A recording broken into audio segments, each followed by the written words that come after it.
संगम की रीति एक बार फिर आस्था, परंपरा और सनातन संस्कृति की भव्य छटा बिखर गई है। संगम तट पर बसे तंबुओं की इस विशाल नगरी के साथ माघ मेले का विधिवत शुभारंभ हो चुका है। पौष पूर्णिमा के पावन अवसर पर पहले मुख्य स्नान पर्व के लिए लाखों श्रद्धालु देश विदेश से संगम तट पर पहुंचे हैं। गंगा, यमुना और अदृश्य सरस्वती के संगम में पवित्र डुबकी लगाने का सिलसिला भोर से ही लगातार जारी है। हर ओर हर हर गंगे और जय मां गंगा के उद्घोष के साथ आध्यात्मिक ऊर्जा का अनुभव किया जा रहा है।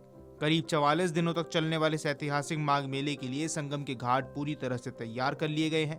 प्रशासन के अनुमान के मुताबिक मेला अवधि में 12 से 15 करोड़ श्रद्धालु और पर्यटक यहां आ सकते हैं। इसके साथ ही लगभग 20 लाख कल्पवासी 3 जनवरी से 1 फरवरी तक संगम क्षेत्र में कल्पावास करेंगे। कल्पावास, जो संयम, तप और साधना का प्रतीक माना जाता है, माघ मेले की आत्मा है। इस दौरान कल्पवासी गंगा स्नान, जप, तप, सत्संग और दान पुण्य के माध्यम से आध्यात्मिक जीवन जीते हैं। इस बार माघ मेले को 7 प्रमुख सेक्टरों में विभाजित किया गया है। महाकुंभ के मॉडल पर आधारित टेंट सिटी की तर्ज पर पूरे मेले क्षेत्र का विकास किया गया है। लगभग 80 हेक्टेयर में फैले इस अस्थायी शहर में 126 किलोमीटर लंबे माघ चेकर्ड प्लेट्स बनाए गए हैं ताकि श्रद्धालुओं को चलने में किसी प्रकार की असुविधा ना हो। रात के समय मेला क्षेत्र का दृश्य बेहद आकर्षक हो जाता है।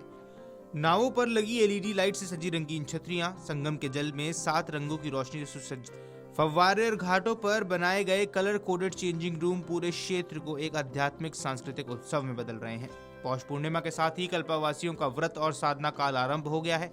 आचार्य चौक, दंडीवाड़ा, खाक चौक, तीर्थ पुरोहितों के शिविरों के साथ साथ प्रमुख अखाड़ों और आध्यात्मिक संस्थानों के शिविर पूरी तरह से तैयार हैं। प्रथम पुण्य स्नान के अवसर पर संगम तट पर आस्था, अनुशासन और सनातन परंपरा का अनुपम संगम देखने को मिल रहा है। माघ मेला सदियों से चली आ रही भारतीय संस्कृति का जीवंत प्रतीक माना जा रहा है, जहाँ साधु संतों, विद्वानों और आम श्रद्धालुओं का समागम होता है।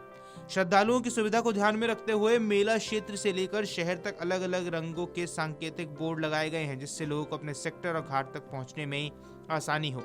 जगह जगह हेल्प डेस्क स्थापित किए गए हैं, जहां से मार्गदर्शन और जरूरी जानकारी उपलब्ध करवाई जा सके। परिवहन व्यवस्था के लिए 3800 रोडवेज बसों का संचालन किया जा रहा है। इसके अलावा 75 ई बसें और 500 से ज्यादा ई रिक्शा मेला क्षेत्र में तैनात किए गए हैं ताकि भीड़ के बावजूद आवागमन सुचारू बना रहे। स्वच्छता के लिए 3300 सफाई कर्मी दिन रात तैनात है, जबकि अग्नि सुरक्षा के लिए 17 फायर स्टेशन बनाए गए हैं। श्रद्धालुओं और कल्पवासियों की सुरक्षा प्रशासन की सर्वोच्च प्राथमिकता है। मेला क्षेत्र में 17 अस्थायी थाने और 42 पुलिस चौकियां स्थापित की गई है। लगभग 10,000 पुलिसकर्मी की तैनाती की गई है। वहीं सुरक्षा व्यवस्था को और पुख्ता करने के लिए एंटी टेररिस्ट स्क्वाड यानी कि एटीएस की टीम को भी सक्रिय कर दिया गया है। आपको बता दें, महाकुंभ से मिले अनुभवों के आधार पर इस बार माघ मेले की तैयारियों को और ज्यादा बेहतर किया गया है। संगम क्षेत्र को जोड़ने के लिए 7 पांटून पुल बनाए गए हैं, जबकि फाफामऊ क्षेत्र के 2 अतिरिक्त पांटून पुल को तैयार किया गया है। सभी पुलों को दिशा विशेष के अनुसार आरक्षित किया गया है ताकि श्रद्धालुओं की आवाजाही सुचारू और सुरक्षित बनी रहे। Video desk amarujala.com। अगर आप ये वीडियो YouTube पर देख रहे हैं तो हमारे चैनल को सब्सक्राइब कर बेल आइकन दबाएं और Facebook पर देख रहे हैं तो हमारे पेज को लाइक करें।